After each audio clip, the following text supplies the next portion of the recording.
Hello ವೀಕ್ಷಕರೇ, ಎಲ್ಲರಿಗೂ ನಮಸ್ಕಾರ. ಬಡಕೇಸ್ ಕಿಚನ್ಗೆ ಸ್ವಾಗತ. ಇವತ್ತಿನ ವಿಡಿಯೋದಾಗ್ರಿ ನಾವ್ರಿ ಕೇವಲ ಮನೆಯಲ್ಲಿ 3 ಈ ಪದಾರ್ಥ ಇತ್ತಂದ್ರ ಬಾಯಲ್ಲಿ ಇಟ್ಟರೆ ಕರಗುವಂತಹ ಸ್ವೀಟ್ ರೆಸಿಪಿನ ತೋರ್ಸಾತೀವ್ರಿ. ಅದನ್ನ ಯಾವ ರೀತಿ ಮಾಡೋದು ಅಂತ ಹೆಂಗ್ ಮಾಡೋದು ಅಂತ ನೋಡೋಣ್ರಿ.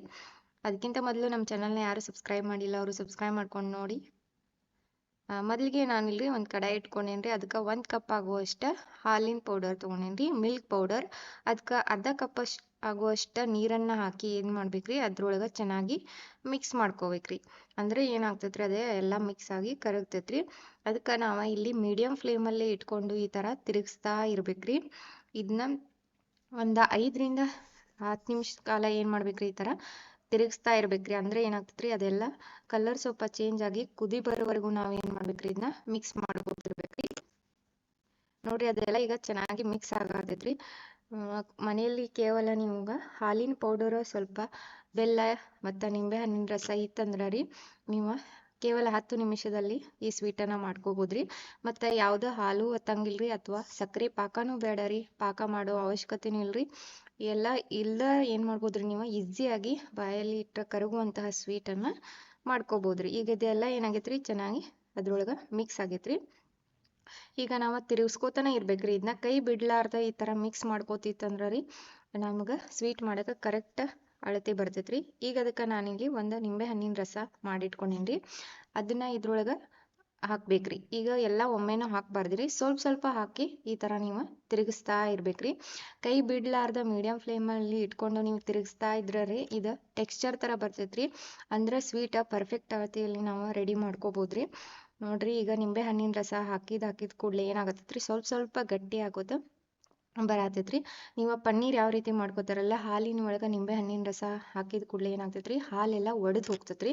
ಅದೇ ರೀತಿ ಇಲ್ಲಿ ನಾನು ನಿಂಬೆ ರಸ ಹಾಕಿದ ಕೂಡಲೇ ಏನಾಗತ್ತೈತ್ರಿ, ಎಲ್ಲ ಒಡಿತದ್ರ ಒಡೆದ ಟೆಕ್ಸ್ಚರ್ ಥರ ಬರ್ಬೇಕ್ರಿ ನಾವು ಸ್ವೀಟ್. ಇದೇ ಥರ ನೀವೇನು ಮಾಡ್ರಿ, ಸ್ವಲ್ಪ ಹೊತ್ತು ಈ ಥರ ಮಿಕ್ಸ್ ಮಾಡ್ಕೋಬೇಕ್ರಿ. ನಾವು ಸ್ವಲ್ಪ ನೀವು ಮಿಕ್ಸ್ ಮಾಡ್ಕೋತಿತ್ತಂದ್ರೆ ಏನಾಗ್ತೈತ್ರಿ, ಅದು ಸ್ವಲ್ಪ ಗಟ್ಟಿ ಹಾಕೋತ ಬರ್ತೈತ್ರಿ. ನೋಡ್ರಿ, ಈಗ ಕರೆಕ್ಟಾಗಿ ಬಂದೈತ್ರಿ. ಈಗ ಇದಕ್ಕೆ ನಾವು ಏನು ಮಾಡ್ಬೇಕ್ರಿ, ನಾನು ಅರ್ಧ ಕಪ್ ಆಗುವಷ್ಟು ಬೆಲ್ಲ ಸೇರ್ಸೋದೇನ್ರಿ. ಆರ್ಗ್ಯಾನಿಕ್ ಬೆಲ್ಲ ಯೂಸ್ ಮಾಡತ್ತೇನ್ರಿ. ನೀವು ಇಲ್ಲಿ ಸಕ್ಕರೆ ಕೂಡ ಯೂಸ್ ಮಾಡ್ಬೋದ್ರಿ. ಬೆಲ್ಲ ಹಾಕಿ ಮಾಡೋದ್ರಿಂದ ಟೇಸ್ಟ್ ಕೂಡ ಚೆನ್ನಾಗಿ ಬರ್ತೈತ್ರಿ. ಮತ್ತು ಬಾಯಲ್ಲಿಟ್ಟರೆ ಕರಗುವಂತಹ ಸ್ವೀಟ್ ರೀ ಇದು. ಅದಕ್ಕೆ ಸ್ವಲ್ಪ ಬೆಲ್ಲ ಹಾಕಿ ನಾವು ಮಿಕ್ಸ್ ಮಾಡ್ಕೋಬೇಕ್ರಿ. ಬೆಲ್ಲ ಹಾಕಿದ ಕೂಡಲೇ ಏನಾಗ್ತೈತ್ರಿ, ಸ್ವಲ್ಪ ತೆಳುವಾಗಿ ಆಗ್ತೈತ್ರಿ. ನಾವು ಮಿಕ್ಸ್ ಮಾಡ್ಕೋತಿತ್ತಂದ್ರೆ ರೀ, ಮತ್ತೊಂದು 2 ನಿಮಿಷ ಅದೇನಾಗ್ತೈತ್ರಿ, ಗಟ್ಟಿ ಹಾಕೋತ ಬರ್ತೈತ್ರಿ. ನಾವು ಇದೇ ಥರ ಏನು ಮಾಡಬೇಕ್ರಿ, ಕೈ ಬಿಡ್ಲಾರ್ದ ಸ್ವಲ್ಪ ಮೀಡಿಯಂ ಫ್ಲೇಮಲ್ಲೇ ಇಟ್ಕೊಂಡು ನಾವು ಮಿಕ್ಸ್ ಮಾಡ್ಕೋತ ಇರ್ಬೇಕ್ರಿ. ನೋಡ್ರಿ, ಅದು ಏನಾಗತ್ತೈತ್ರಿ, ನಾವು ಎಷ್ಟು ಚಂದ ಮಿಕ್ಸ್ ಮಾಡ್ತೀವಲ್ರಿ, ಅಷ್ಟು ಚೆನ್ನಾಗಿ ಏನಾಗ್ತೈತ್ರಿ, ಗಟ್ಟಿ ಹಾಕೋತ ಬರತೈತ್ರಿ. ನೋಡ್ರಿ, ಅದೇನಾಗತ್ತೈತ್ರಿ, ಸ್ವಲ್ಪ ರವಾ ಅಂತಾರಲ್ರಿ, ರವಾ ಥರ ಕಾಣತೈತಿ. ಅಂದ್ರೆ ಕಾಳು ಥರ ಕಾಣ್ಬೇಕ್ರಿ.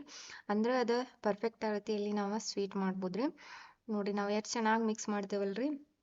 ಮೊದ್ಲಿಂದನೂ ಏನು ಮಾಡ್ಬೇಕ್ರಿ, ನಾವು ಈ ಥರ ಮಿಕ್ಸ್ ಮಾಡ್ಕೋತ ಕೈ ಬಿಡ್ಲಾರ್ದ ಇತ್ತಂದ್ರೆ ರೀ, ಈ ಥರ ನೀವು ಕಾಳು ಅಂತಾರಲ್ರಿ, ರವಾ ಥರ ಆ ಥರ ಬರ್ಬೇಕ್ರಿ ಇದು.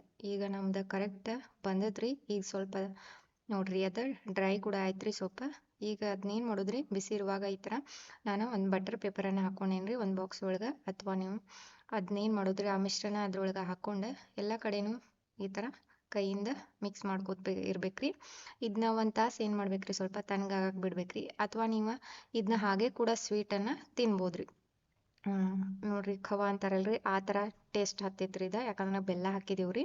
ನೀವು ಹಾಗೆ ಕೂಡ ತಿನ್ಬೋದ್ರಿ. ಅಥವಾ ಇದು ಸ್ವಲ್ಪ ಗಟ್ಟಿ ಆದ ತಕ್ಷಣ ಏನು ಮಾಡ್ರಿ, ನಿಮ್ಗೆ ಯಾವ ಥರ ಬೇಕಲ್ರಿ ಆ ಆಕಾರಕ್ಕೆ ನೀವು ಈ ಥರ ಸಣ್ಣದಾಗಿ ಪೀಸಾಗಿ ಕಟ್ ಮಾಡ್ಕೊಂಡು ತಿಂದ್ರೂ ನಡಿತೈತ್ರಿ.